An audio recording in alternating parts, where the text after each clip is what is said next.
आणि आता तांदूळाच्या पिठाचं डांगर शिकतोय आपण उकडीचं. ओके. साहित्य बघूया. तांदूळाचं पीठ 1 वाटी, पाव वाटी ताक, मीठ, जिरं पावडर, तिखट आणि हिंग. साहित्य आपण बघितलं काय काय घेतलं आणि कसं कसं काय मिक्सिंग करायचं. मला प्रमाण पण सांगा. हो चालेल. हे तांदूळाचं पीठ आहे 1 वाटी. तुमची किती आहे शेती? आमची शेती थोडी, घरापुरेसं भात वगैरे होतं आमचं. होतं. आणि कुठच्या प्रकारचा तांदूळ आहे? आमच्याकडे आता जाडा कोलम लावलेला. जाडा कोलम. आंबेमोहोर कोलम हा सगळा तांदूळ इथे खूप छान मिळतो ना. हो. पोहे इथे अतिशय चांगले मिळतात. ताक किती टाकायचं ते? आंबट ताकच? आंबट ताक जसं असेल त्याच्याप्रमाणे घ्यायचं. जास्त आंबट असेल तर पाव वाटीपेक्षा पण कमी घ्यायचं. आणि 7 ते 8 तास हे आपल्याला भिजवायला लागतं आणि मग करायचं.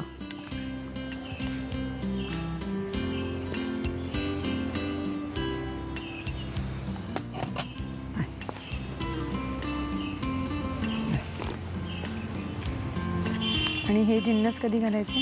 हे तिखट, मीठ आणि आत्ताच घालायचं. आत्ताच. पाणी हवंय अजून? थोडं घाला.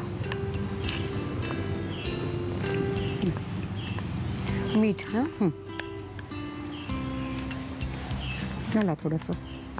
हा तांदूळाचा आहे म्हटलं थोडं घालेलं अजून ना. तिखट कितपत घाला. लागतं याला जरा जास्त लागतं म्हणजे ते शिजून कमी होतं ना थोडंसं. ओके. हे काय आहे? हिंग पावडर आहे. हिंग. आणि जिरं पावडर. अजून हवे? नको, पाणी घाला थोडं. मिक्स होत आहे तोपर्यंत आपण अहोंना तुमचा एक गुण खूप आवडतो, तर तो कुठचा गुण आहे ते ऐकूया ना. काय म्हणणं आहे तुमचं? कुठल्याही प्रसंगाला सामोरे जाताना धीटपणाने निर्णय घेतो किंवा हे प्रकार जास्त आहे. उकडीचा डांगर, नंतर खांडवी तांदूळाच्या रव्याची, असे वेगवेगळे पदार्थ. नंतर हे मेदूवडा, कुठलेही उपासाचे पदार्थ, सगळ्या नवीन नवीन पदार्थ केले जातात. नाही, गोड पदार्थही छान असतात, तिखट तेही पदार्थ व्यवस्थित असतात. फक्त म्हणजे शाकाहारी पदार्थ मला म्हणजे मांसाहारीचा आवडत नाही, त्यामुळे ते केलं जात नाही.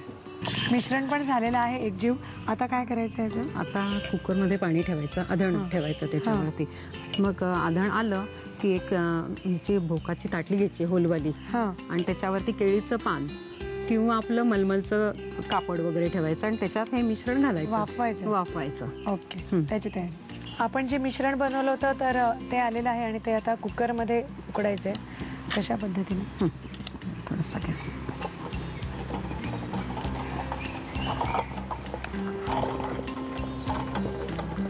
अच्छा. इतकं पातळ कन्सिस्टन्सी कशी ठेवायची?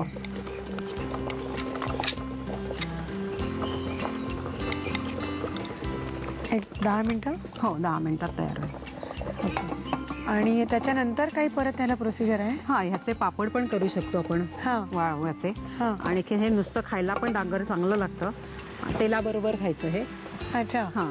आणखी ह्याच्यात जर कुटलं वगैरे तर आणखीन आपण साधे पोह्याचे वगैरे पापड करतो ना, त्याच्याप्रमाणे पापड करायचे.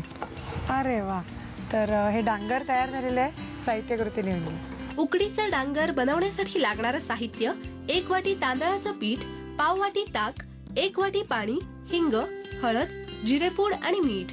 कृती: प्रथम एका बाउलमध्ये 1 वाटी तांदळाचं पीठ घेऊन त्यामध्ये पाव वाटी आंबट ताक, पाणी, तिखट, हिंग, जिरेपूड आणि मीठ घालून मिश्रण 7 ते 8 तास भिजवून ठेवावं. केळीच्या पानावर हे मिश्रण पसरून वाफेवर उकडीचे डांगर शिजवून घ्यावेत.